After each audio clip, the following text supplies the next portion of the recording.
These are the weight loss truths that I really needed to hear at 200 pounds. Number one, walking isn't going to help you lose weight. Well, it will, but there is a better method, and that better method is called incline walking. If you are somebody who is walking 10k steps and the weight just does not seem to be budging, try and walk on an incline, try and burn some more calories. Number two kind of goes against everything that I just said, but don't solely rely on cardio to burn fat. Cardio doesn't burn as many calories as we think, so focusing on your time and energy on something that doesn't yield a tremendous result over your diet, quite frankly, is a bad strategy. So focus more on your diet. A great starting point is being in a 250 to 500 calorie deficit and eating nutrient dense foods. And moving on to number three, we can't eat junk while we're dieting. In a calorie deficit, we are going to be hypersensitive to junk food, which can increase the chances of us binging on it. But what if there is a way to eat junk food on your diet and still lose weight? Well, my friend, there actually is. And I learned this method from Dr. Mike Israetel, and I've never looked back. We have a food scale from 1 to 10. Number 1 is going to be foods that are disgusting, that we don't want to touch. 10s are foods that we love and that we adore. When we're buying treat food on our weight loss journey, we want to have food that sits around a 6 to a 6.5. Anything above that, you're going to start running into some problems. And trust me, I know that one from experience. This system's going to make sure that you can have junk and treats on your weight loss journey without being fearful of binging on them. But one thing that definitely held me back along my weight loss journey was actually being too ambitious. And you might be thinking, well, isn't ambition a good thing?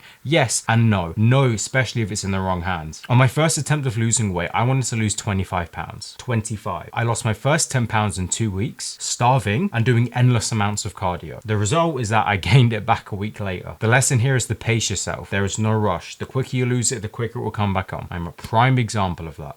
But an even bigger lesson that would have prevented me from struggling for so long would have been actually setting a date for my weight loss. It's easier than you think, and it literally takes 5 seconds. Think to yourself how long you want to lose the weight for in your head, and then add 3 to 5 weeks on top of that. This is going to give us some contingency time, and if you don't reach your goal weight by the time you wanted to originally, you're going to have some buffer time that you can work on. Now, the general rule of thumb for a fat loss phase is around 12 to 15 weeks with one diet break in between, and once you finished your diet, 1 to 2 weeks off. That's what's worked best for me and the clients that I work with. But another really obvious step that a lot of people just seem to gloss over is picking how much weight they want to lose. Again, this is really simple. Just pick a number, but just make sure it's nothing over 10 pounds. Remember, we still have to be realistic. And speaking of how much weight we should lose, how do you actually stay consistent on a diet? Well, it's easier said than done, so I'm going to give you 3 tips that are going to make failing a diet near impossible. Number 1, eat foods that you actually like. When hunger strikes, don't starve yourself. If you don't want to eat, just have 1 to 2 massive glasses of water. If you are still hungry, wait 3 to 5 minutes, drink a diet soda, and your hunger will be gonzo. Ain't gonna exist. And number 3, keep trigger foods out of the house. Relating to the tip earlier about the food taste scale,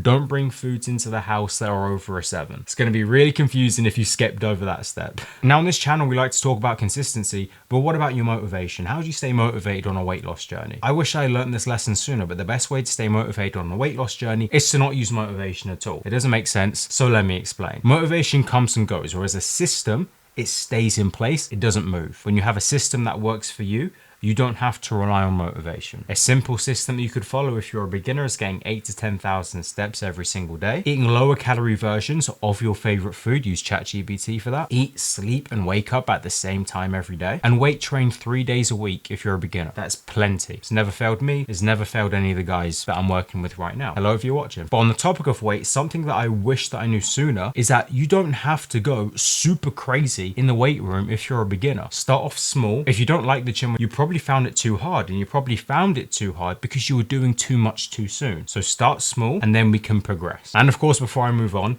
train to failure.